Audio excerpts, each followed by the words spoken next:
Welcome to the Anubhav Sapra Show, a show where we bond over food, culture, art, travel, and stories of people.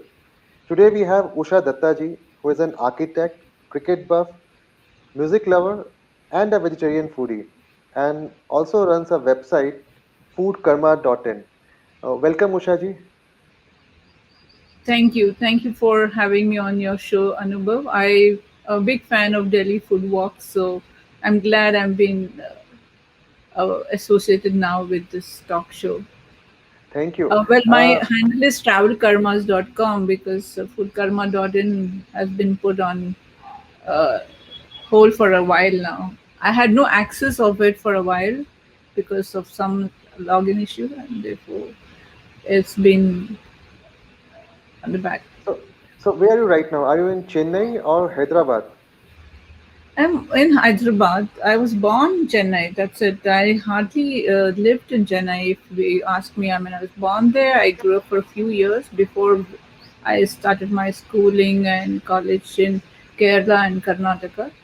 Uh-huh. But we're natives of Andhra Pradesh. So yeah, so I'm here since completion of my college. Great, great.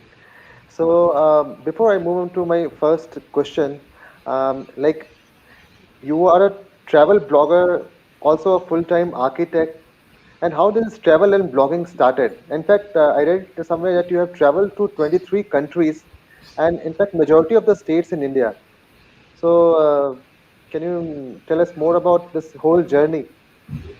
Like I mentioned, my childhood went by spending in all the four states. That time, South India was only four states, and we after college, my parents were in Hyderabad, so I moved to Hyderabad since then, and then I started practicing as an architect. I had my own firm, UN Space, and what happened was I got very little time to actually travel during that time. So I would take 3 days off, probably a weekend combined with another day, and just go for a like a getaway. It would ideally be either Kerala or Goa, or sometimes I would go with family to pilgrim places like Varanasi, Rameshwaram, and so on. So these were the only time that I could get to travel during that period. But somewhere down the line, I happened to pick a Club Mahindra membership, and which meant that I have to use that points for that year. Otherwise, it sometimes gets lapsed. So then it started becoming like, okay, I haven't been to Jaisalmer, I haven't been to places like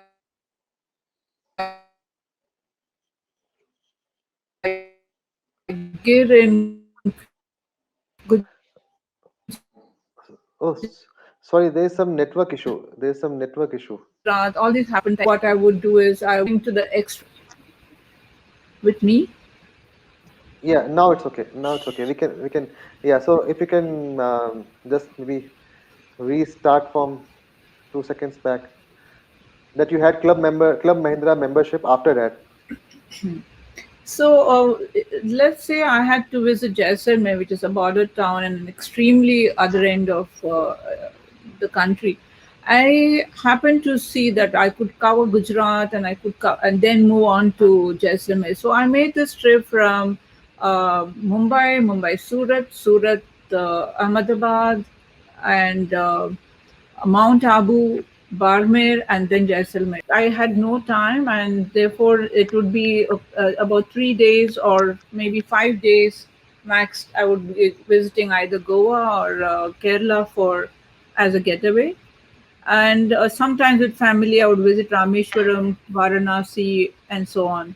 So it was not very easy for me to travel because I run my office on my own. 10 years ago, I was nations in India for a week, and it so happened I picked extreme city places like Gir in Gujarat, Jaisalmer in Rajasthan, and along the way, when I visited Gir, I started from Hyderabad, Mumbai. We had no flights to directly to Surat in those days.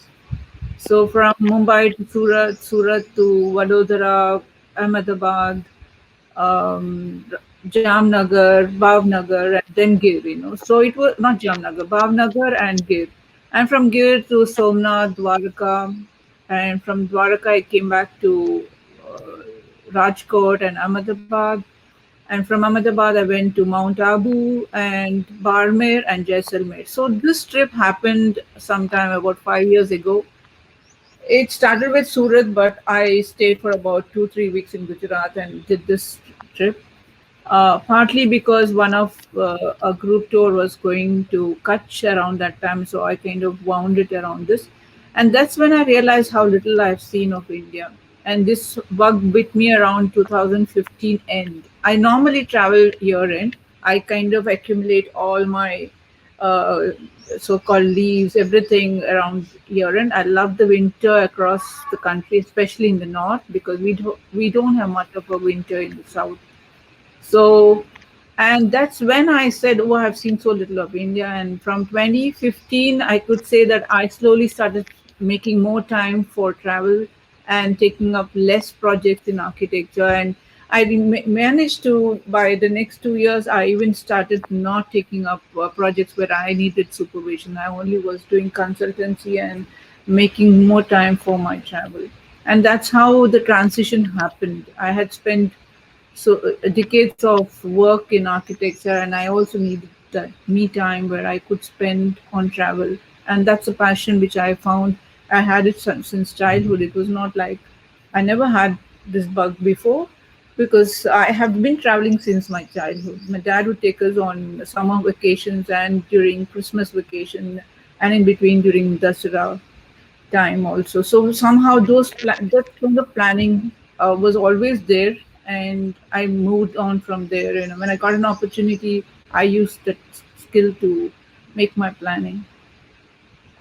So you are a travel blogger. So till date, are you doing it just for your passion, or has it become your profession also now? Like, are you able to monetize your content as well, like which you put on Instagram or anywhere, or is just still you're doing it for the passion? Anubhav, I'll need to learn from you now, from you, how to monetize, how to monetize content that you have. I must admit that even if it sounds immodest, the content that I have is quite vast and massive. In fact, whether like covering 23 out of 28 states and 8 out of 10, sorry, 5 out of 8 union territories. Yes, I have a lot of content on India alone, and a detailed content, whether it is about history, food, and how you reach there, and things like that. And the way I've extensively used our Indian railway network, or how I've made sure to pick up low cost flight tickets by using Udan and things like that. But I somehow could not translate or find time to make it into a detailed blog. I'm not that tech savvy.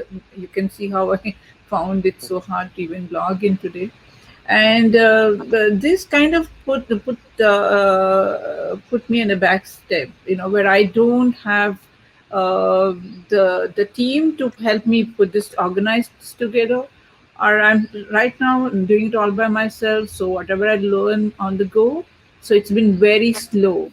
But fortunately or unfortunately, the time I got last year, this pandemic, I happened to put one sort of a set together, 52 places that you can visit in 52 weeks in India. So that is Oh, one thing I could manage to compile. But again, I haven't had the chance to promote it and you kind of understand the business of it. I'm sure off this call I could pick up anytime, sometime from anytime, you and ask you how to go about this. But I anytime. would definitely want to share my knowledge and experiences, because I'm sure out there are people who would fancy to travel, and probably I could share, because in the recent past, whatever I've done is I have traveled more for less, and that philosophy I would like to help in, kind of diffusing it to a lot more people. Mhm. So now coming to your blog, the name of your Insta handle is Travel Karma. So can you tell us about the story? How come this name popped up and you named your blog Travel Karma? Before that, may I ask you, do you like the name? Yes, I did. In fact, the Food Karma, I visited your website. I think it's not yet that active. The Food Karma website. It just has a homepage, nothing Yeah, else. yeah, yeah. So even the name, the Food Karma, is also very interesting. Thank you. So, always wanted to have an English and Hindi word. I just wanted to speak about my nation. So the second word, the first word would be English because it has to be about travel, and the second word would be Hindi. And then I realized that karma is a huge word for us. It's a Hindu word where everyone relates to what it means. Even in the Western world, they may not call it karma and they call it karma, but they understand the philosophy of karma. And as you know, it's what causes your actions is karma. So right now what I'm doing is, in my case, I'm traveling, and this wouldn't have been possible if you don't believe like me. I believe in destiny, and there's a mighty force behind our mankind, and that pushes you to do what you have to do. It's not like I just made an itinerary and I landed somewhere. There is a force that also conspires for you to be where you are.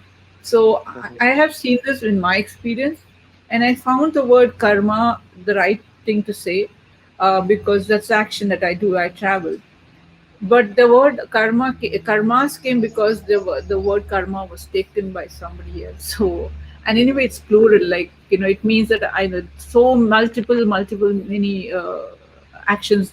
So I call it karmas as in mhm. plural. Oh. And yes, uh, I yeah, I told you, like I believe there's a supreme force that helps me get where I am, and if without which this wouldn't have been, nourishing my soul, my spirit, and this is where travel karmas came into it. There are many times many people had said that I must change the handle. Therefore, I asked you whether you like it or not. No, that's perfect. The way you have the thought which you have in the name, the thought process which has gone into in the name is really well thought of. So, next, in one of your blogs, you have mentioned that I'm sure travel has been a teacher, an invisible guide holding me through all the times, emotions, and keeping me strong. So, can you share some of the lessons that traveling taught you? And in fact, you have traveled most of the places solo. So, about your experiences. I'm single, never married. So most of my travel is around how to get to a destination. I do have friends, like whether I'm going to Gujarat or Delhi or Chennai. I do have friends who will take it up once I reach there, but I do start from home solo. I don't say that all my trips that I did everything on my own, but many trips, yes, I have done on my own too. Uh, uh, One of the most important lesson I would say that travel teaches you is to how you discover your true self and your capabilities. So once you own you become responsible for your own self, and so I, when you are in a nuclear family, you're raised in a nuclear family and you're so protected. And, my parents are very possessive, especially my dad. So it was not easy for me to make that transition of being a solo traveler. So I think for me, it gave me an opportunity to learn things, and to look outwards. There are so many problems as you step out of your comfort zone, and each time I had to deal with it myself. I got the chance to see that how capable I am and how responsible I become for my actions. And most times, if you think through, it works out quite positively. Seldom, I made mistakes because I wouldn't have dared to travel out of the country if there were some hiccups with my decisions that I made while I was traveling domestic.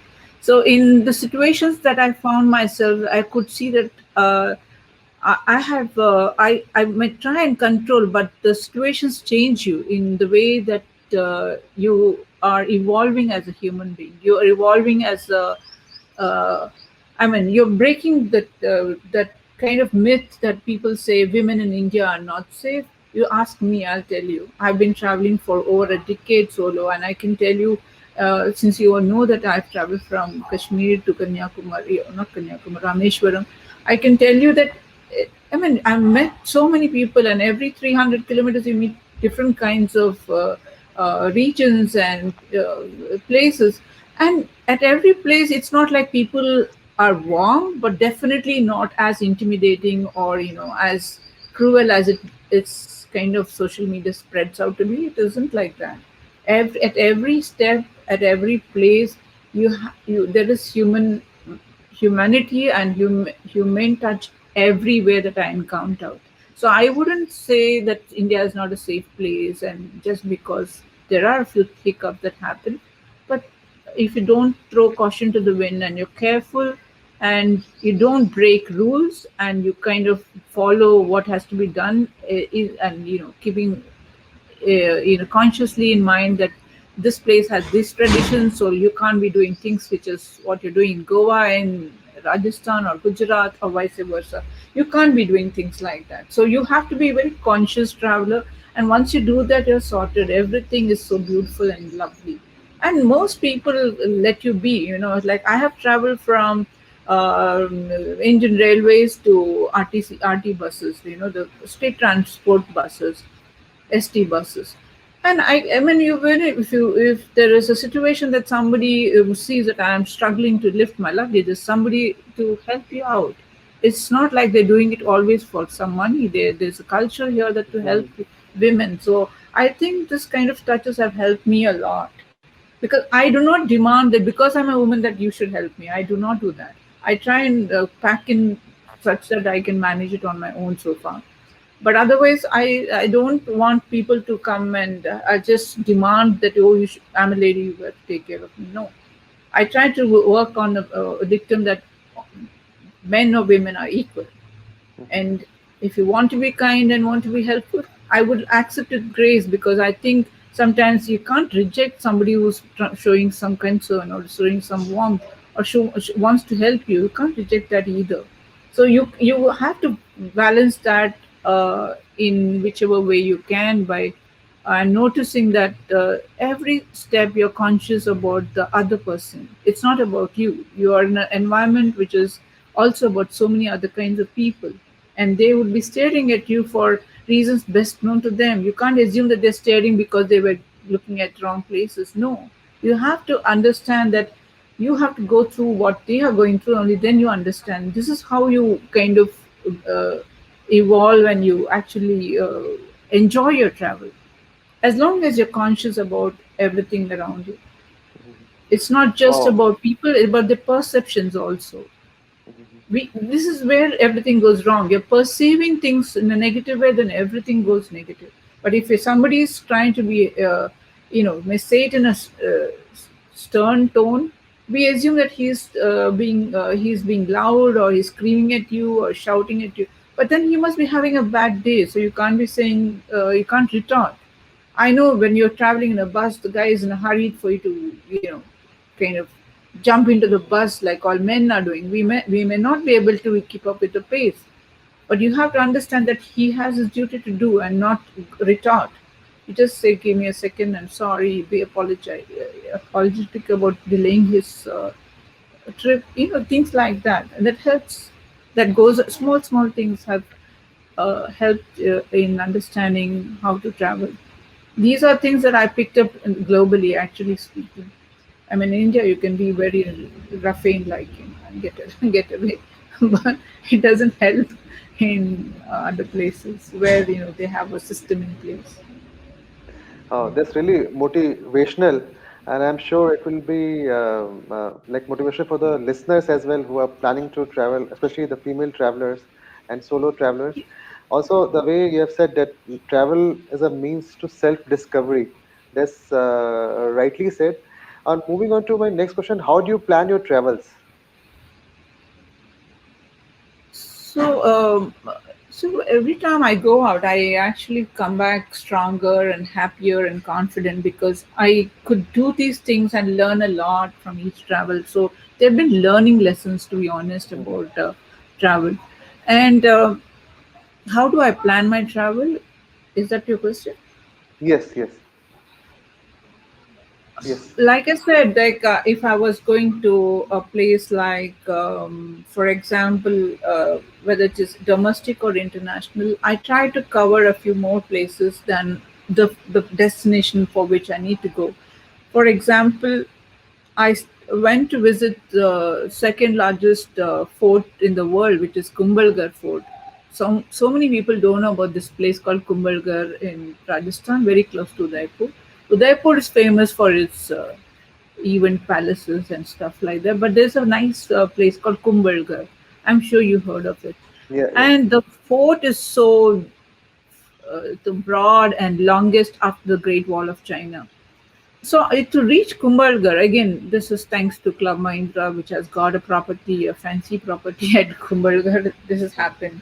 So how do you reach Kumbhalgarh? I had flown to Jaipur, and from Jaipur took the roadways to Ajmer. I visited Pushkar, Ajmer, and then went on to visit Udaipur, and from Udaipur I reached Kumbhalgarh. On this was the trip that I reached Kumbhalgarh, but on the way back, I do not do, I try my best not to repeat my routes and places so that I can cover a little more. So on the way back, I visited Srinath Ji ka Nathdwara Mm-hmm. and Nandwara. Ekling Ji ka Shiv temple, which is I in history Ekling Ji is one of the uh, I'm sure you know how the rulers had made were so influenced by Ekling. So these two places I covered on my way back from. It's a small detour if you understand the geography. It's not a very large deviation.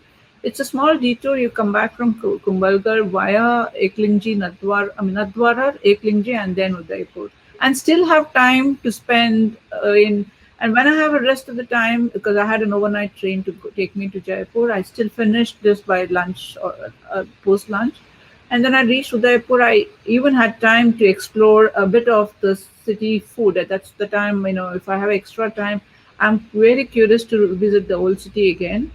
And my favorite part of the old city, in any place, whether it is a city or a town, I think of planning my trip around an old city because the entire culture history is all concentrated in the old city. The new city has is the same everywhere. I Yeah, almost say it's true. the same globally. It's not even about being Delhi or Chennai or Hyderabad. Whether it's Hyderabad, Cyberabad, and if you're visiting Charminar, Old City, they're extreme different places. Some people may like the Cyberabad side because it's modern and on par with probably the Western world. But what I thrive is when I visit the old part of the city. So if I were visiting Jodhpur, I stayed in the old part of the city called Makrana Mohalla. And if you stay there, you're sorted. You get everything that you need to do. And unlike the Jodhpur getaway, which Club Mahindra has, is like it's nice. It's a huge palace and the works. But what you get to feel the essence, it's all in the old city. So that's how I plan. I plan to see. I love to stay in places like Makrana Mohalla. Fortunately, unfortunately, I do not know. This is some idea which always comes to my head. Unlike in Rajasthan, where they have had developed this old Havelis into hotels, that has not Mm-hmm. taken place in the south at all. I haven't seen one like that, where the old city has enough houses which can turn into a place for stay. For example, last visit to Delhi, I happened to visit Haveli Dharampura Yes. at Chandni Chowk behind Jama Masjid, Yeah, and I yeah, was yeah. so impressed. Sorry. Yeah, yeah, true. Like that's huge. Haveli That's Dharampura, beautiful. beautiful, And beautiful. Yeah. yes, the way Dharampura had given me a respite, in fact, I wrote in one of my blog. So if not for Dharampura's respite, I was so tired after climbing the Minar in Jama Masjid. I went to the top and took some pictures. It was so exhausting, and it was also very tiring because it was beating hard that particular Mhm, day. mhm, And then you I do have apprehensions of drinking on the street because I do not feel comfortable unless it's boiled or things like that. So and Haveli Dharampura is just a walking distance from there. It was a wonderful respite to. I mean, if I had time, maybe next time I even would want to stay there instead of staying with my friends. I enjoy staying with my friends too, but yeah, but it's an experience by itself. So staying in a Haveli, I have done it in the modern thing like Narendra Bhavan and stuff, but nothing like correct. staying in Dharampur, I feel. Mhm, And I wish pan India they could do, the tourism boards could do this favor for themselves and for the public by developing these kind of having a arrangement with the house owners and themselves, give them some impetus, some push. They could develop these pockets in all old cities across India, because I think the next 1 year at least, they were going to more than a year from now, there would be more domestic tourism than international tourism, with all these vaccine and the pandemic going through second stage, third stage, and so on. I would definitely push for domestic tourism, and this is one of the things that could push and with the travel and tourism for all and help livelihoods also. You are correct. Like it has happened mostly. I haven't traveled much in South India, but in North India, it's very well established. If you go to Rajasthan, like just the way you mentioned, we can call it a boutique hotel or restored Havelis. Whether it's Jama Masjid or you go to Narendra Bhavan in Bikaner or in Jaipur, there are many modern versions of Havelis. They have refurbished them and they have converted small. They have like boutique homestays as well. Same is happening with Uttarakhand. So many states they have started doing it, and I think that's what is going to happen in like people post-COVID era. Also, people will be willing to stay in small properties where there are not many people coming and going out, just to be on a safer side. You're right. Homestays is a good concept that's picking up, but again, what I noticed, there are a few homestays now around the estate regions in the south, and some good, spots in the Western Ghats. But I'm Hmm. surprised with the kind of pricing that they are. They are almost on par with the uh, properties which are well established, which have got Hmm. the that kind of infrastructure. So this is where I do not understand why do they do this. This pricing is like not a good, not a very healthy invite, at least from my observation. Whether I was just checking Himachal Pradesh also for this summer, but of course the second wave just throws out of plans, but threw our plans out. But I thought the pricing was much higher than a decent hotel, and that is where it was not very lucrative. I don't know. I would That like you. might be that might be in South India, but as far as I know, mostly in say Uttarakhand or Himachal, here the homestays are very reasonably priced. Like say How it can much go per day as low as like say 500 rupees. That's it. is it? So Yes, the and ones I checked minim was talking about 3K per night with meal. that But might be a if I fancier was one staying for a month, it would have costed me a bomb. That's the reason why I was little apprehensive. because most of the I didn't homestays, know. Maybe sorry. yeah, because in most of the homestays, when people travel, like they stay in homestays, they stay for a longer period. So if you book it for a longer period at one place, they give you discounted price. Like say if you say like if you want to stay there for a week, so something which is priced at 3,000 rupees a night, that might come to 1,500 rupees a night. Like they will simply slash the price. So it happens because in homestay, food is anyway like they have a kitchen, they have everything. It's like a home. You are staying there, you're staying with the family, you are cooking your meal, or if you the family is sharing the meal with you. It's a different kind of experience. I traveled into Kumau. I was there for 12 days. So the next series which we will be releasing, that's of Kumau. So in Kumau, I stayed. In fact, only for 2 nights I was staying in a hotel. That's in Nainital. Else everywhere I stayed in a homestay. And 500 rupees, 800 rupees, that's it. And nice ones. Uttarakhand is slightly pocket friendly compared to Himachal. This is my Yeah, observation. yeah, yeah. Like you said, 500 is not, I haven't found in Nothing. Himachal for 500 yet. And you have to Yeah, help me here.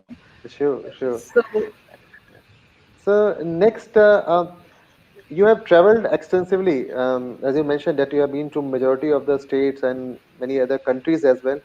Um, can you tell us about one of your memorable trips? It could be Indian or foreign. It could be any place. Maybe your favorite travel destination, where which you traveled in recent past and which you would like to again travel to that place. so in the recent past, Anubhav, I've been traveling to the same places again and again. In fact, the last 2019, I went to Pune, Mumbai, Shimla, Mashobra. I mean, these are all repeat. It's not like I haven't been there. Almost go once a year at least. But very difficult to say what's my favorite destination. I have been 7 times to Varanasi already. So I Wow, mean, it's very difficult to. Not all times I stayed for long. It was just less than a day trip also, while passing by and things like that. But I still have managed to visit it 7 times. I just love that place. But same with me. sorry. Same with me. I love Varanasi. I If you ask, watched a Delhi Food Walks Varanasi, and I must tell you, I haven't visited most of the places you visited, and I was saying I must visit again for the kind of places you visited. I just love Varanasi, and actually, I love India. I mean, one lifetime is not enough to visit India. It's That's the true. kind of country we have, and each time we visit a place, there is something else that you discover and you enjoy. So I never can get fed up of India. I mean, the last 3 years I haven't stepped out of the country. 2020, I was supposed to visit North America and South America, but that didn't happen. Like I said, I have a US visa from 2015 onwards, and unless you every plan that you make may not turn out. Uh, so I am still here. I haven't visited that country yet, and that area region yet. So Hmm. what's my favorite? I think going back to the Himalayas every year is my favorite uh, joy in planning to go. Whether it's from Uttarakhand or whether it is Himachal or whether it is Jammu, Vaishno Devi, Srinagar, Amarnath Yatra, or even if going to Sikkim, I have been there, like from the Sikkim in the east till Hmm.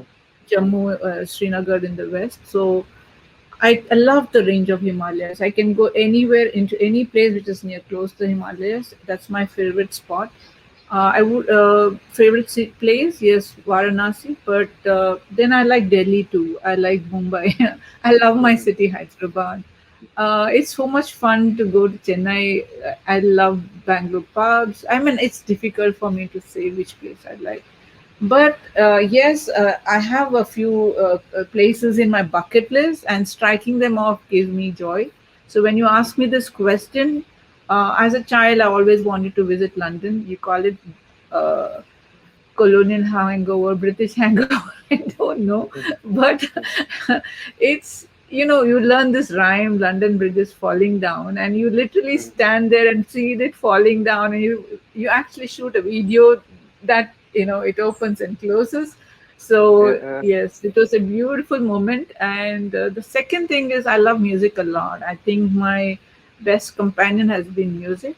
I mean, music and travel go hand in hand, like food also. hmm. So I ticked off this fact that I visited a concert. I attended a concert in Royal Albert Hall in London.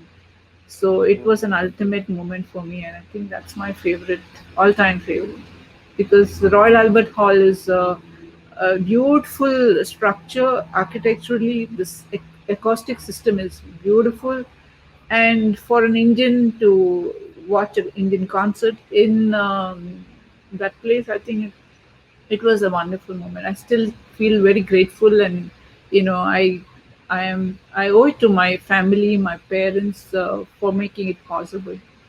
So yeah, it's beautiful. I have many other moments like Sydney Opera House, or the MCG match I watched, the ICC finals at Melbourne, and going on this tireless train from Brussels to Paris, on the fastest train in the world at that time.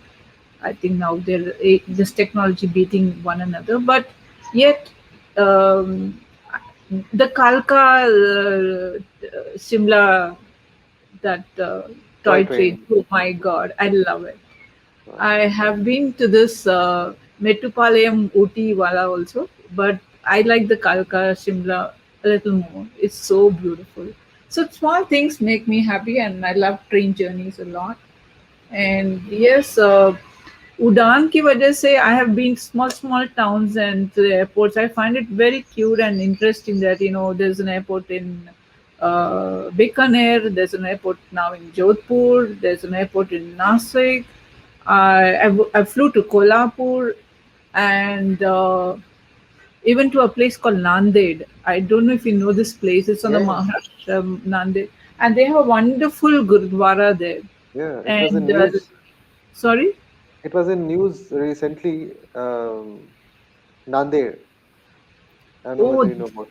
after Golden Temple, Harminder Sahib, and Mhm, this is one of the most beautiful gurudwaras. mhm, Very well. I mean, I don't have to speak because how they keep the temple premises. It was one of the best trips, short trip. We flew from Hyderabad to Nanded when they opened the air sector. mhm, So it was beautiful, and they arranged that they pick you up from the airport to the Gurudwara. So there's a free service by the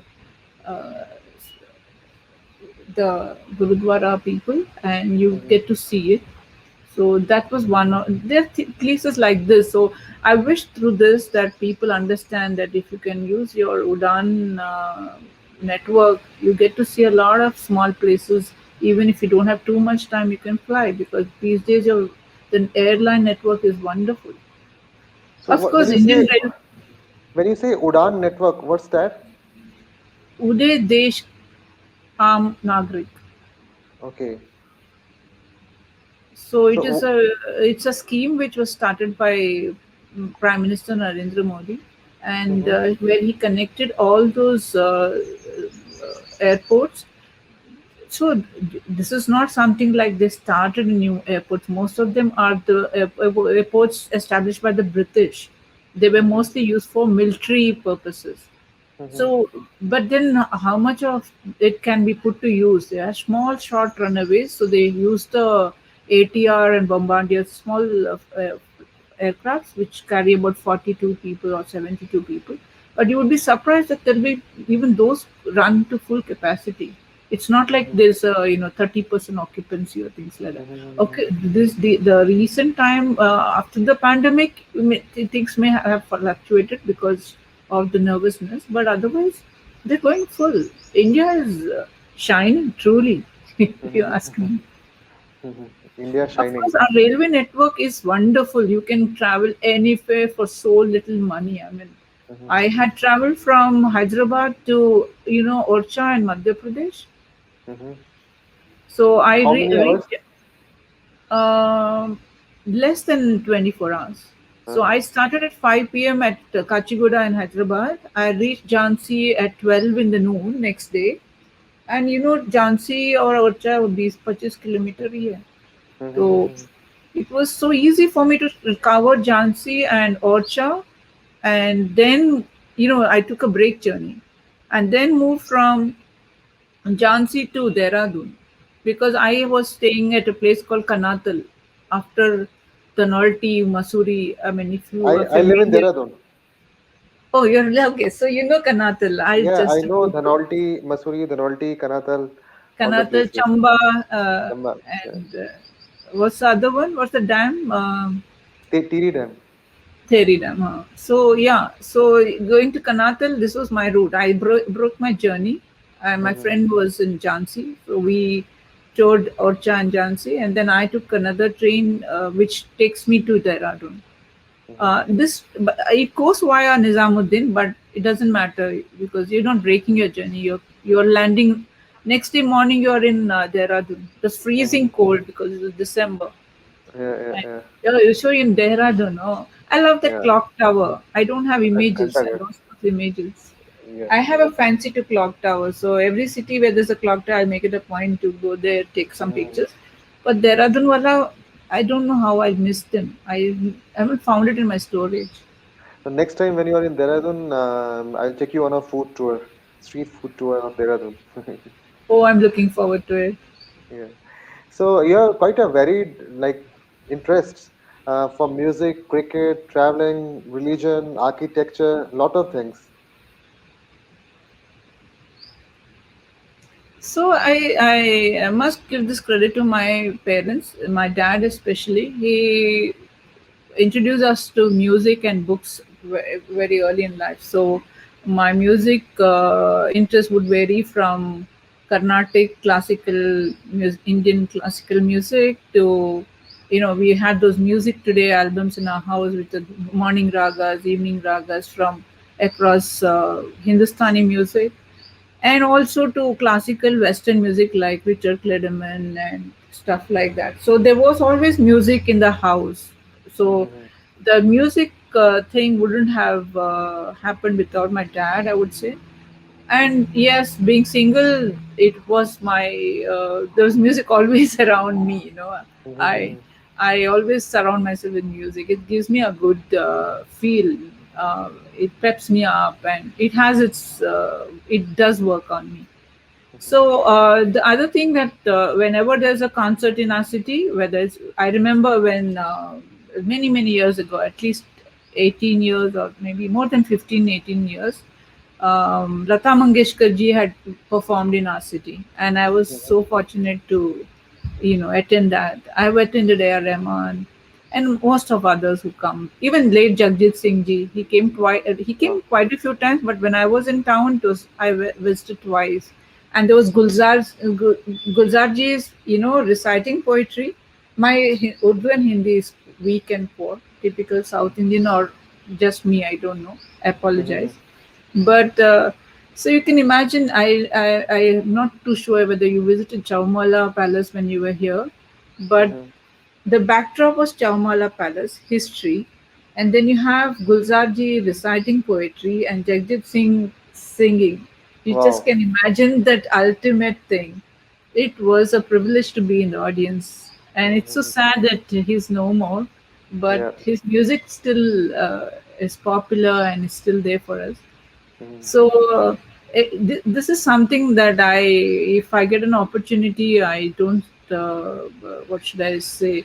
Stop myself. I'm still the child in me. Wakes up.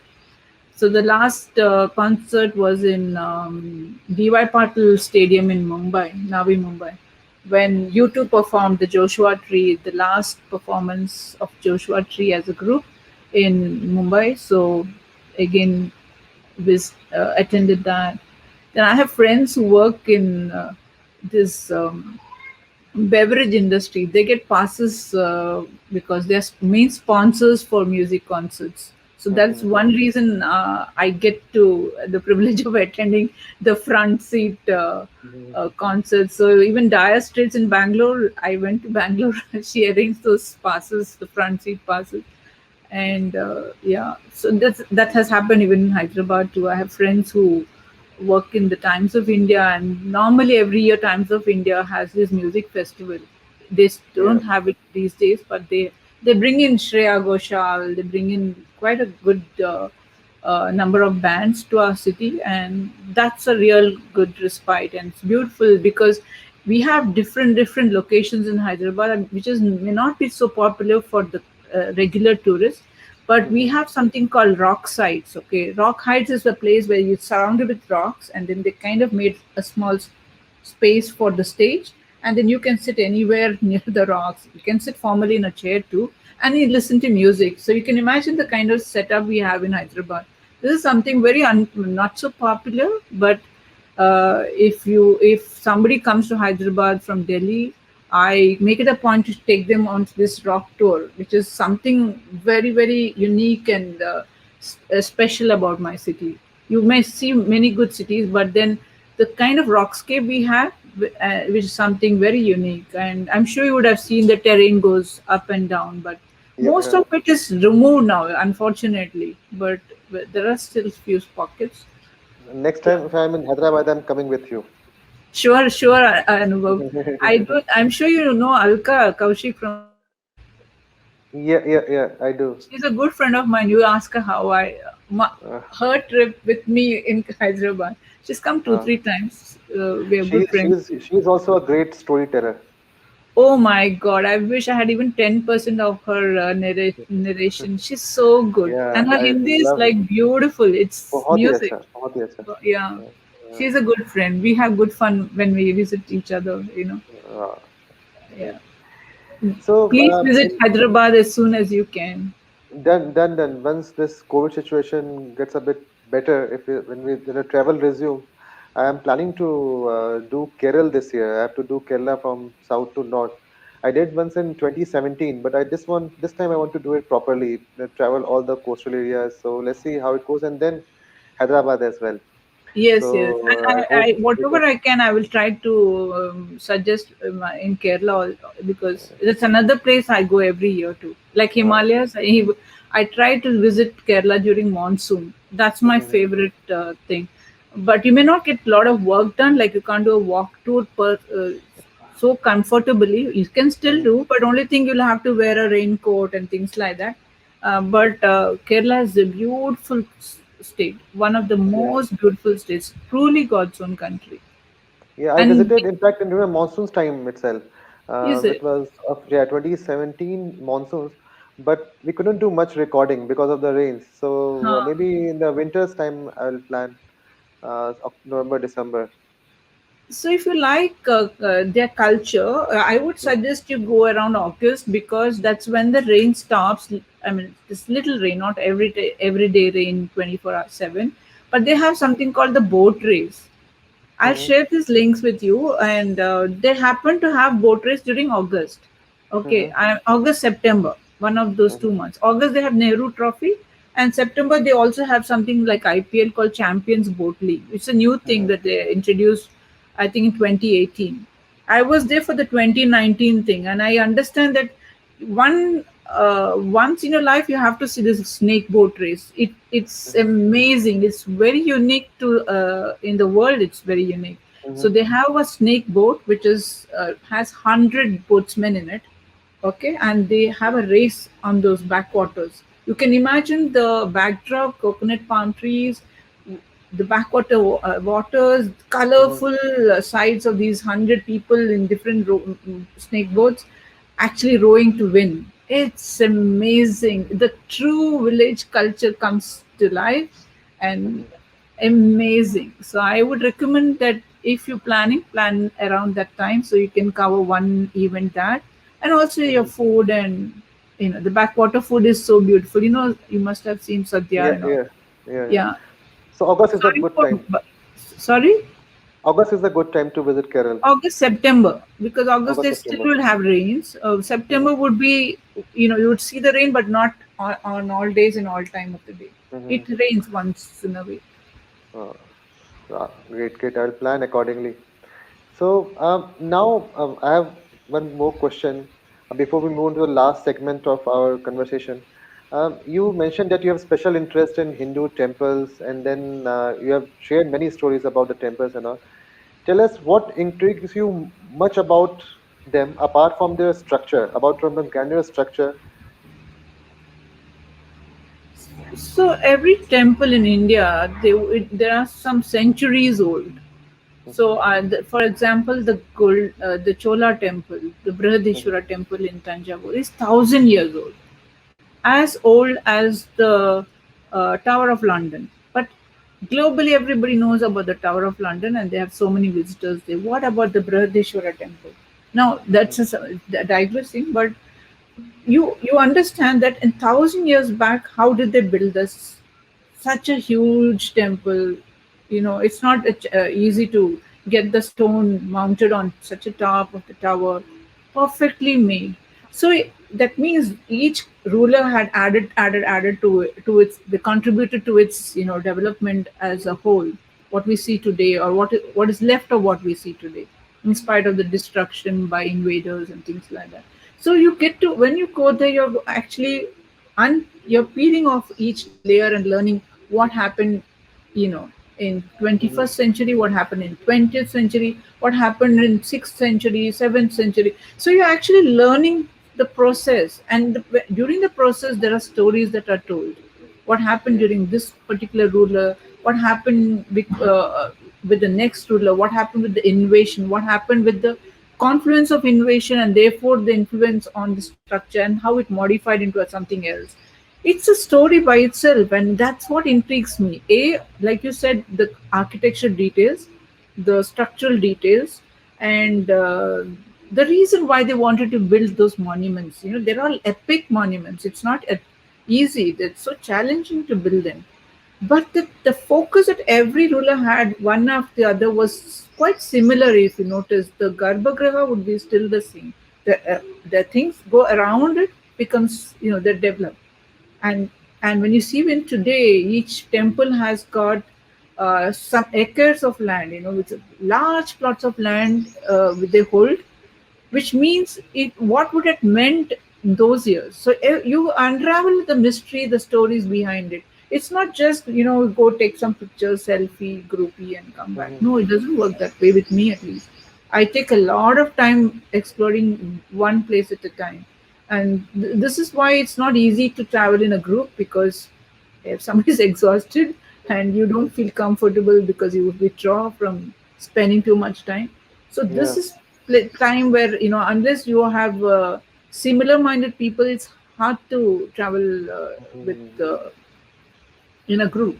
I am not into group tours for this reason, because I know I want to spend time in the old city. I want to just sit outside the temple and watch. May not sit outside temple, but I just like to watch how the florist is weaving the flowers. You have to see the way they still the threading is done in either Mumbai outside the other station, or the flower market near the other station, or you see it in Tamil Nadu. You have to see the beauty of how they weave those flowers together, that all the colors, you know, and it looks so pretty. Even today, after years, you can see the traditions still intact. And this is where you spend time. And so outside the temple, you have lots of the families that are bounded by the temple for centuries. Again, the family bloodline would go from the priest who would have been serving the king during, you know, 200 years ago, and the family continues to stay very close to the temple, either the priest family. And then you see the agrahara, this concept of how the colonies, you know, agrahara is a colony of the priest family staying around the temple. And then you see how the business grew around it. Then you see how the tradition are still in place, and what they eat and what they still eat. You may see a lot of changes in the new city, but you would not see mhm, too many changes in the old city, especially around temples. And this is where I feel I spend a lot more time, where I get to imbibe that spirit. There's a lot of takeaways which I may not be able to express, you know, either by writing it down or speaking it, but something I experience on my own when I visit. So yes, these things, these are curious things, you know, that the Archaeological Society of India does a lot to restore it. But then there are mhm, stories below that, beneath all that. If you have the time and patience, and you get to hear and assimilate it together, it's wonderful. And then you start feeling so much mhm, pride, because especially if you have traveled international and then you also visit your Indian you know, monuments and places which are famous, you realize how rich our culture is. So much to see, so much to see. mhm, I mean, it's India is a wonderful country. I mean, I don't have to tell you, you know it. mhm. No, I can completely relate to it. Like as you mentioned, last year I visited Konark Temple in Orissa, and the Hmm. activities which like more like in the evening they have light and sound show, so they Hmm. narrate the story of the whole temple through light and sound. That was quite interesting. And then when you walk outside the temple area, you have like everything out there. Like you have handicrafts, you have the local street food, you have the people who like florists and all. So everything, the life is like you get to learn so much outside, in fact, not only about temple, it's in fact outside every any other religious places. Could be a gurdwara, it could be a masjid, or it could be a Hindu temple. The life, the stories, and everything is so fascinating out there. True, true. You find stories in that area rather than in the modern cities, like Yeah. we discussed earlier. Yes, Hmm. very true. Yeah. And Orissa culture is again not so popular, like at least Karnataka, because of Hampi. You get to everybody saying yes, I visited Hampi. Uh, But like you said, Konark is a beautiful, perfect sun temple. It's so mhm. perfect even today. I mean, wonderful structure that is. Yeah. It's Yeah. amazing. Yes. So now, Ushaji, moving to our last segment, I call it slow fire. Like you have rapid fire, I call it slow fire. You can take your time to answer the questions. So I have few of them. I'll start one by one. First one is like, as you are a travel blogger, mountain person or a beach person? That's a tricky question. Mhm. Typically, I love water, but because you asked me beach and mountain, I say mountain. But I Mhm. love riverfront too. Great, great, great. Yes. Um, yeah, yeah. Please go ahead. So, I mean, if it is a for a vacation, then I would say mountain because I just think I've done this Bedni Bugyalka trek. Mm-hmm. Okay, so I just know the difference of how a trekking on a mountain is vis-a-vis lying on a beach chair on a beach. Mm-hmm. Nothing like trekking the mountains. But if you ask me, being a fire sign, I love water. It calms me down. So riverfronts are amazing.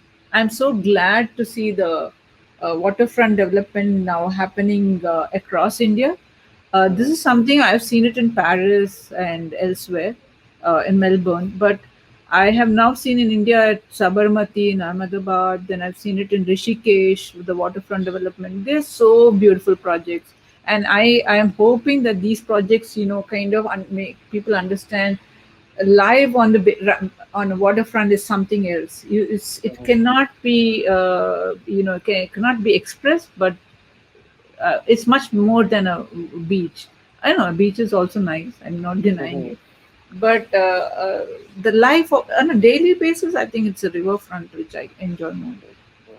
We have a nice lake. I stay quite close to it, not Mm-hmm. very close to it, but not that I can see it from my house. But I Mm-hmm. don't. It's not even 2 kilometers from my place, the Hussein Sagar Lake. Hussein Sagar Lake. Yeah. We go for morning walks there before the pandemic, that is, Uh-huh. and I love it. Next one is Hyderabadi food or Chennai food. Not Chennai the what? state specific. Hyderabadi food or Chennai food. The food of Chennai or food of Hyderabad. I think Chennai food. I'll tell you the reason. I was introduced to food as a toddler to Chennai food. I can eat food the way I enjoy, and that's my comfort food. I can't take spices because I didn't grow up with the spices in the Telangana. People eat a lot of spicy food. A, I can't eat that spice level. I can't tolerate spice levels. B, that's my comfort food, Chennai food. Now, what's the distinct difference? I'll tell you. In Chennai, you eat rice along with vegetables in almost equal proportion. Okay, so if you've been to a vegetarian restaurant in Chennai, the thali is given with bowls of rice. They kind of put the 1 cup of rice onto your plate, three, four small puris, and all the subsies around. In Hyderabad, it's just the opposite. They'll serve you all the curries in one plate, which they call it thali, but they actually come and Hmm. pour rice. Pour rice. They don't give it in a cup because it's an insult that you're assuming that I'll eat only that, bird like quantity. So they actually literally pile that kind of rice, and there's little if you see the proportion, then you see the the curries are less and the rice is a pile Acha. of it. You would have seen it in the biryani also. Yeah, yeah, There yeah. would be a paradise biryani in a nice bowl, steel bowl fully heaped of rice and one chicken leg on the top. But basically, you understand the concept. So there, if you see whether it's in Sarvana Bhavan or Woodlands or any of this place, it's a small katori. A katori of rice is served. It's not like they'll say it's unlimited. They'll ask you if you Yeah, want, yeah. they'll bring it, but they will not pile you with that rice. And that is my story. My story started like that. I eat a lot of curry. So if somebody invites me to their home in Hyderabad, they'll be aghast because they would have made it for six people, and Usha alone would have consumed one or three portions because that's the proportion I eat. So the huge difference between Chennai and Hyderabad, this is where I differ. I am a Chennai person that way. Hyderabadi by food, I don't think I have like I like the essence of street food because the street food in Hyderabad is very evolved. I because being in central part of India, literally, I mean, may not be center, but you know how it is. We are surrounded by so many states, right? So we have neighbors as Karnataka, Tamil Nadu, now Andhra, and then Maharashtra and Madhya Pradesh. So what happens is huge influence in our city. So we have everything mixed into our local culture. So we have nice street food.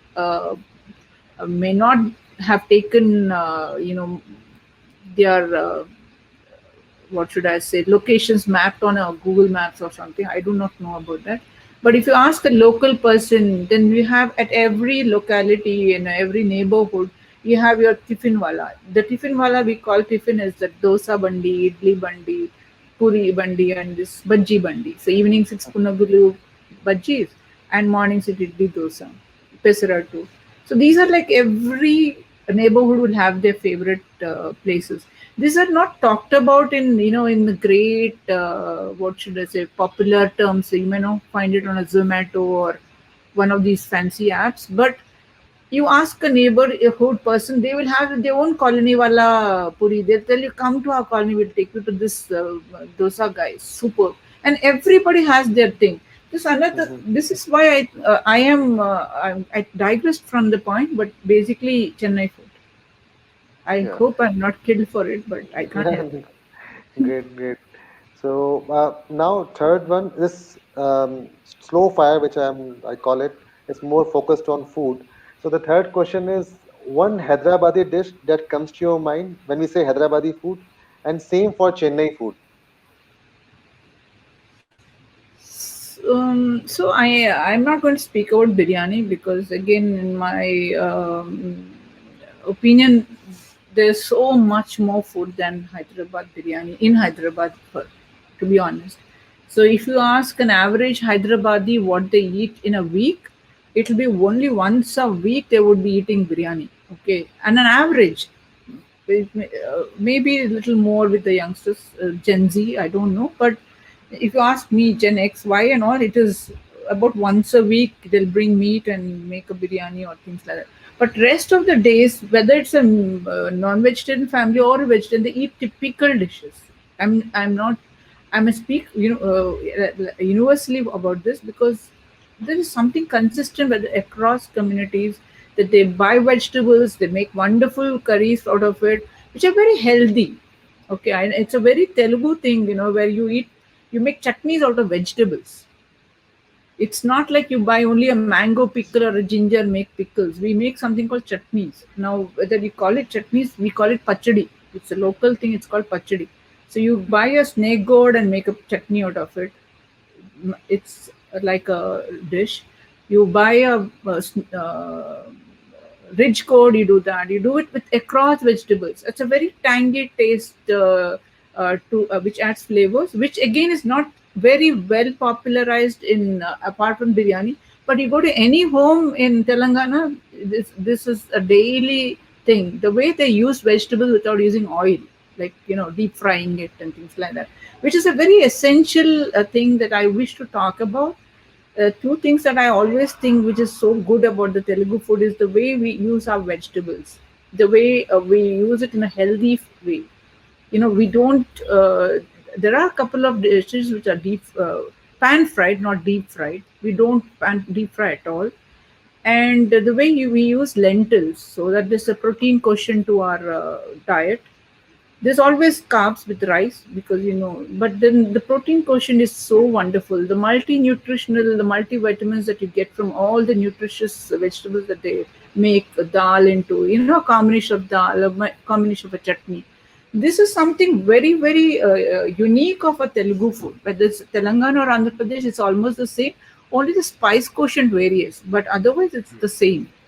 But in Tamil Nadu, you will find that there's this, there is a strong influence of boiling vegetables and then garnishing it with coconut.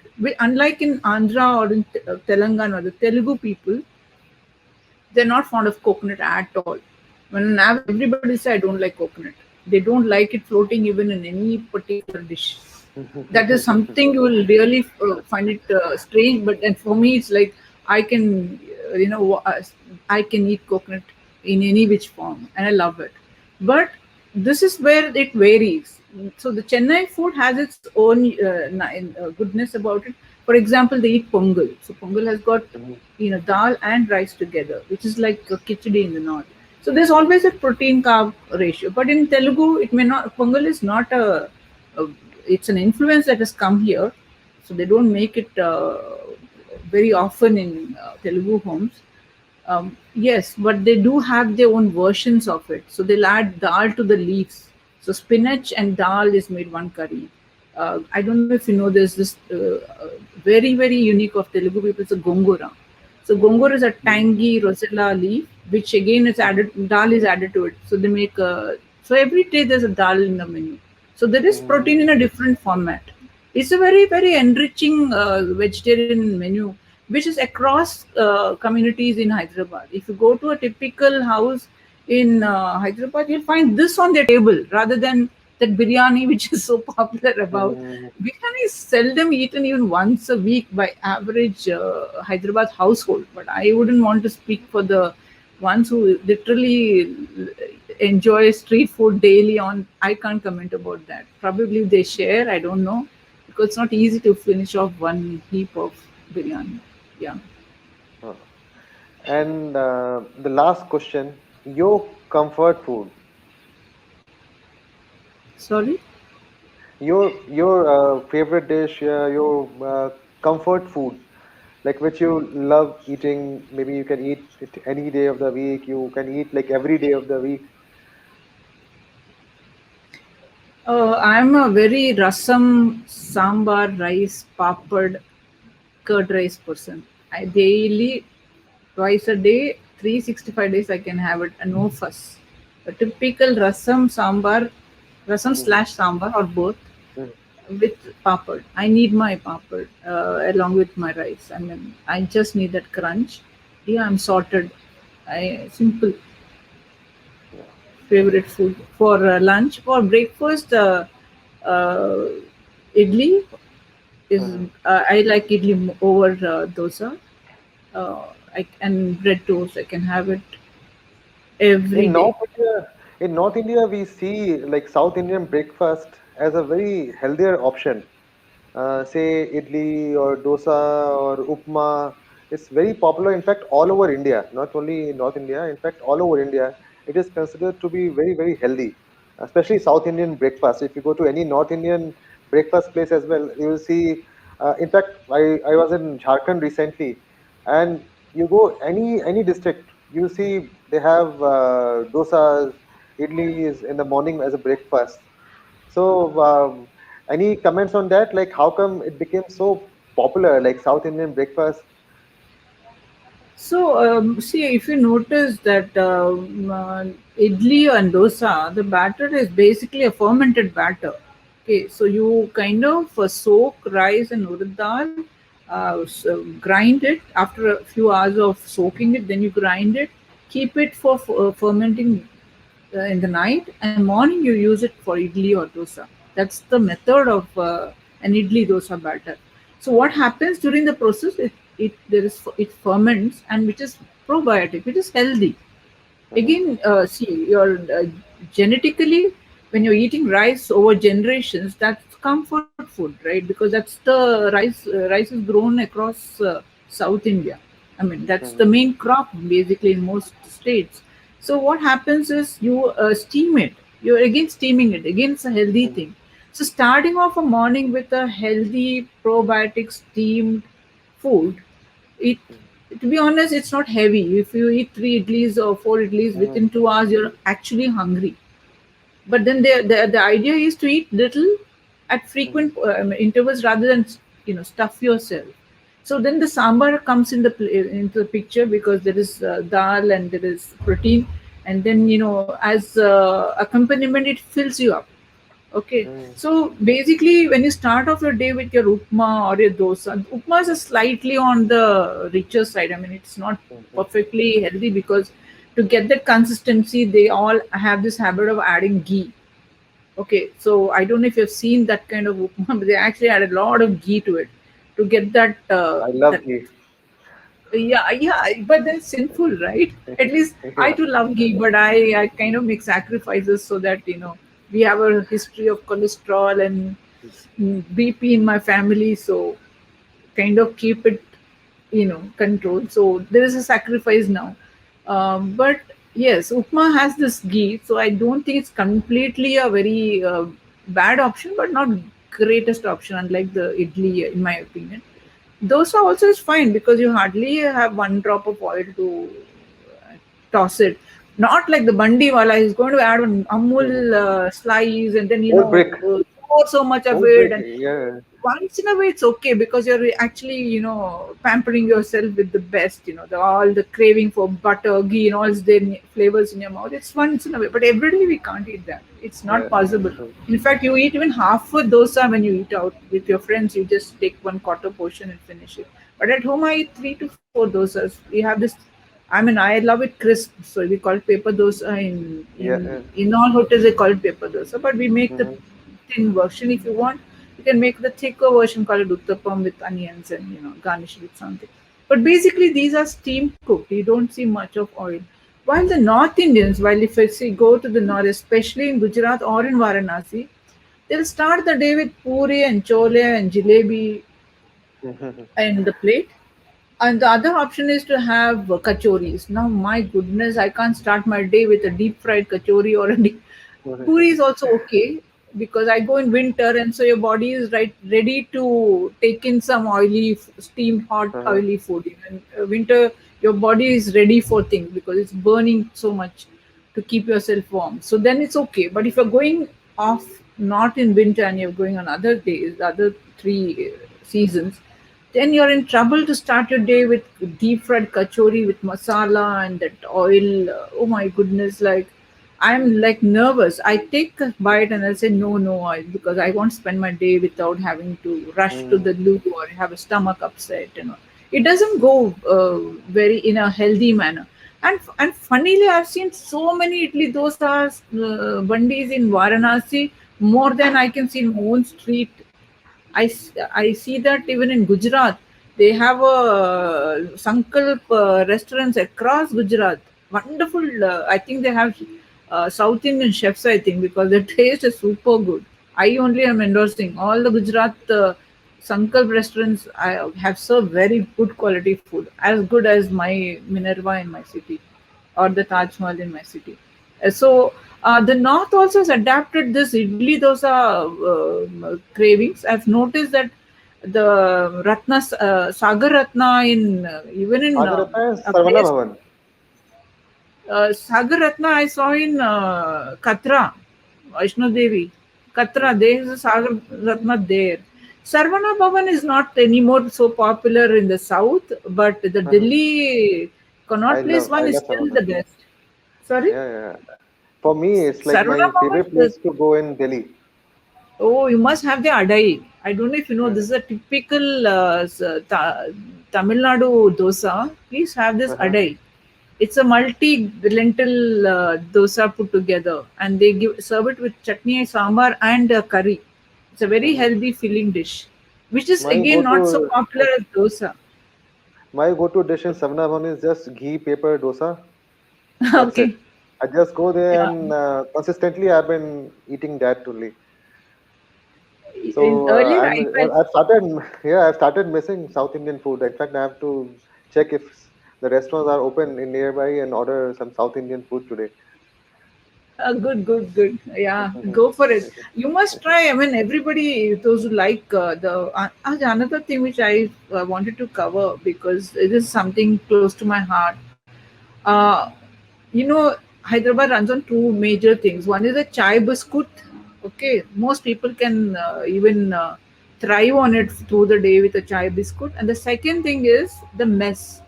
I don't know if you heard of this mess concept. Yeah, It's yeah. something very unique of Andhra and Telangana.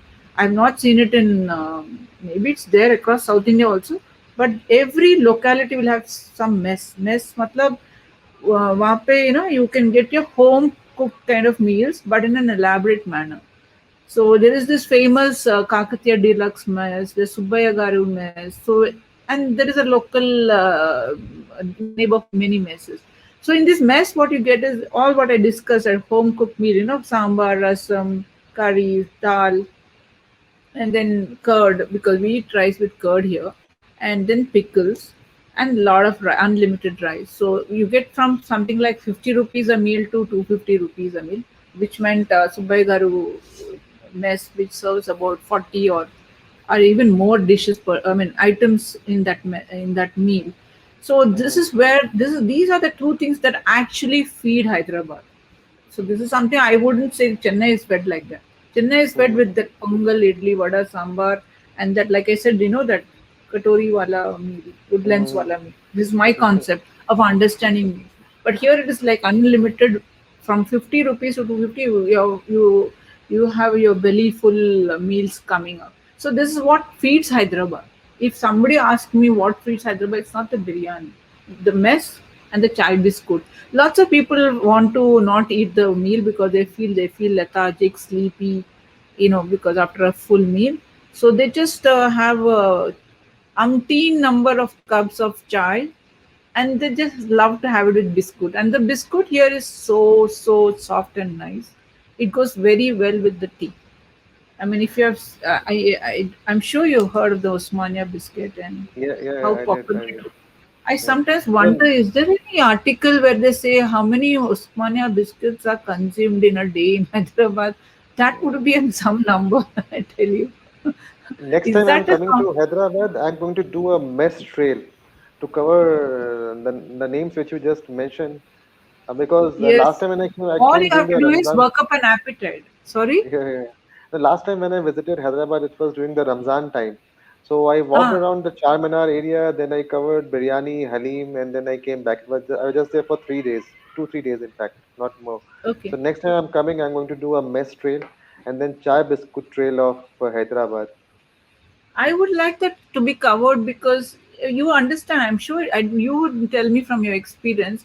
Is this chai biscuit concept across India? How is it in the Yes, north? yes, yes. It's in fact the majority of places in North India as well. Say, I'll just give you an example. Chai and Parle Ji. Hmm. Ah, acha, It's so parle ji. Okay. Parle Hmm. Ji is like anywhere you go. In fact, many of the high-end places now they give you a packet of Parle Ji with a cup of chai, and it's become fanciful. Like say, if you go to yeah, if you go to Jaipur, there's this Tapdi. Tapdi is the name. Tapdi is the name of place where you go. They give you cutting chai in glasses, and then they give you a pack of Parle Ji. So, and then, in fact, I was born in Bihar. So, if you go to Bihar, also, in fact, majority of the chai places in UP, Bihar, Rajasthan, everywhere they will have jars at tea shops where you can get a biscuit. But the biscuit will vary. It won't be Osmania. It could be a salty jeera biscuit, or it could be in Jharkhand also. I got a whole jar of biscuits. I love that. It was named as UC cookies. So Ah, while I was you love coming back, cookies. Okay. yeah. So I got the whole jar, and then almost for a month, I was every day at home. Also, I was having chai and biscuit. So yeah, it goes very well. And Eh, in fact, if you go to UP, rusk is also very popular. Chai and rusk. yes, yes, yes. We should do Rusk is one popular episode. in Kerala. Rusk is popular Yeah. in Kerala. I've seen a part of Kerala and Karnataka having it with rusk. But Mhm. you will see in Hyderabad is freshly made Osmania biscuits. Okay, there is a Yeah, brand called Karachi Bakery, which is yeah, now, I yeah, think, expanded across India and maybe mhm, globally also. Earlier, I yeah, used to carry for friends when I'm going to Mumbai or Delhi. I carry Karachi biscuits for them. But now they tell me they find it in the neighborhood supermarket also. yeah, So yeah. It's easily I available now. stopped It's easily buying it. available, and now you can get it online as well. And now it's easily available everywhere in the supermarkets, in Big Bazaar, everywhere. So it was But nothing now. like having this hot, freshly made from the oven and had directly. I think you must have visited Nimra, right? Yeah, Nimra, yeah, that is yeah. one of my favorite too. Otherwise, I'm not a chai biscuit person, but if it Mhm. go to Nimra, I enjoy it. It's so fresh and so tasty. Yeah. So you have just revived all the food memories of Hyderabad. So I have started missing South India, Hyderabad, Chennai, all the places, Kerala. So I have to once this COVID situation improves a bit, like once when the travel resumes, so we have to travel to all these places. Yeah, but you have I've seen your Delhi food walks, Hyderabad, and I've you have covered wonderful place. That Spicy Avenue is one of the Yeah, best yeah. Telugu food place. I recommend it highly. They have been consistently good, and they literally give you what is authentic flavors, and service is good, quality is good. I don't know any other better place, second best also in the city. That's the best. Mhm. But yeah, but there is some other cuisines that you missed, like Telangana cuisine. Yeah, I have to Strangely, do it. Telangana restaurants are fewer in Hyderabad. Only now we have about two, three, fine dine Telangana exclusive restaurants. But yes, I wish I get an opportunity to take you to those places, and then I could. Next time, we'll 100% plan with you. One is would be the mess trail of Hyderabad, and second would be the caves which you just mentioned. So we'll cover And that there as is well. something called the tiffins. I think if you're a Tiffin. morning tiffin person, then tiffins. Uh-huh. We'll do that. So Usha, it's already 1.5 hours, so it's time to wrap up. Uh, It was great talking to you. We covered extensively many things about your areas of interest, your traveling part, how to travel solo, how you plan your travels. Then the last segment was all about the food, and you made very nicely, like you made a distinction between the food of Tamil Nadu, Telangana, Andhra, and maybe I think we should plan other episode just on food where we talk about the food of Hyderabad or the food of Chennai. In fact, Chennai is one place which I visited just for 2 days and I couldn't cover much. So I'm still not satisfied with that. So I have to replan and I explore Chennai sometime. In fact, Tamil Nadu, I have to redo Madurai. I want to do Coimbatore, many places. So hopefully this year or maybe next year. Let's see. So with this, our this episode comes to an end. So thank you so much for your time and thank you for sharing your insights. And with this, we end our episode. Anything which you want to say as we are all are going through the tough times of this COVID situation? Any positive thoughts? Um, So when they say stay home, stay safe, there is a two meanings to it. Apart from just taking care of yourselves, you're also it's a time where you can be grateful and thankful to whatever things that you could do, have until that today. I mean, I don't think there was ever a moment for all of us to reflect and understand how grateful we can be. For example, last year after this pandemic was declared, from last 1 year, there was no travel at all. And for the previous year, I did 13 trips, which is Mhm, amazing. But mhm, then I had this notion that which I would recommend to everybody, to be grateful to what you have done, to what you have had, what you're having even this moment. Look at the way the world has changed because of one small thing called a virus, an invisible thing. So basically, be grateful. And when unlock happens, start visiting your neighborhoods, start visiting your state, your city, your places, the places around city or town, wherever you're from, just go around your state. For example, there's so much in Telangana alone which I have not explored. So I would want to take these small short road trips. I would like to stay in homestays where it is, sanitized. I would like to recommend that people start exploring the country now. For one more year, I wouldn't think people would be wanting to issue Indian tourist visas also. Now they're making noise about the Covaxin is Yeah, not yeah, good. I mean, they're going to make a lot of noise about Indians for all. They'll say this variant was there, this mutant, and all that. So let's not get into it. Instead, just explore your country.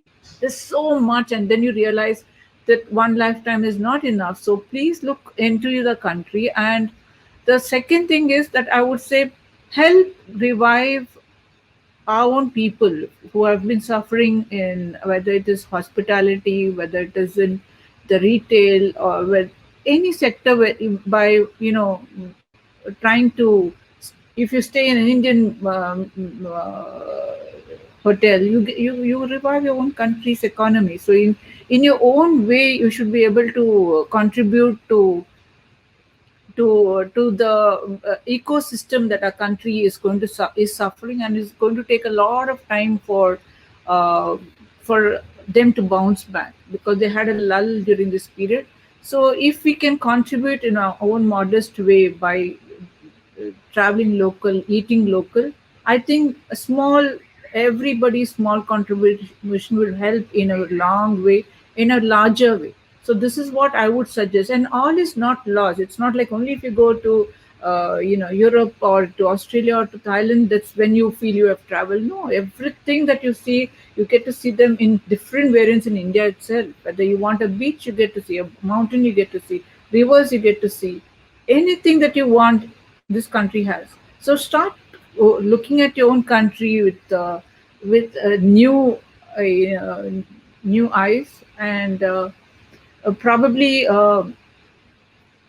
even for the youngsters, there's so many places for going on adventure, and everything. I mean, just stay safe. The thing that's going to really work, in my opinion, is like now we're all sanitizing our hands, we mask up, and we know how to maintain social distance because of the coronavirus. To be honest, this is something I always was little irritated about. I am sorry, please edit hmm it the way you think is right, so that I don't look like a villain. But the thing is, we never allowed people to, we never stood at a respectful distance when we stand in crowds, whether we're standing in a queue in a movie hall or in a bank or in a railway station. We just are jostling, pushing, so much so that people even inside an aircraft will get up as soon as yeah. it has landed, and they're all pushing to get out of the door, and the door is We still are not a open. restless country. Yes, and this is Mhm. something, thanks to, I hope this corona would teach them to slow pace, not touch people, keep maintain that distance. This is something I really go hyper about. So I'm hoping because of the virus, automatically people will start, sanitizing, washing every time they use the loo, or they touch things. I mean, they think it's only for privilege. No, you have to maintain hygiene. Hygiene is something that we have always compromised in our country. Otherwise, our country is perfect. It's just the sanitation and hygiene levels that we need to work on. I'm hoping Corona is one of the reasons that triggers these habits, that people will start not, how they speak so loudly with all the sputum coming out. So now we have a mask for maybe for the next 5 years, and slowly people will start understanding how to speak like that, and not to, Oh, you yes. know, touch This and just. behavioral change will come. Hopefully, I'm hoping that this would trigger those kind of habits, which Mhm. in the long term would be very positive for our country and for our nation and for the entire population. Therefore, I these are the things that I would say, like, this thing will pass, and then we will have good times again, and everybody is fine doing the way it was before, but in a more organized and uh, you know a comfortable way, which everybody is happy about. I think this would set a new momentum in our country. This is my feeling. Yeah. Hopefully, Yeah. fingers So crossed. yeah, you have rightly said, like India is huge, India is beautiful, and let's support the local economy whenever travel resume. So on this thought, let's end our episode. Thank you, Ushaji, for your time. And as I said, we'll again plan another episode just on food and talk in detail about the food culture of the states which you mentioned: Tamil Nadu, Telangana, Andhra, and Kerala. Maybe sometime. Thanks for having me. It was a pleasure talking to you, and I'm privileged to be on a wonderful channel called Daily Food Walks. And more force be with you. Thank you. Thank you.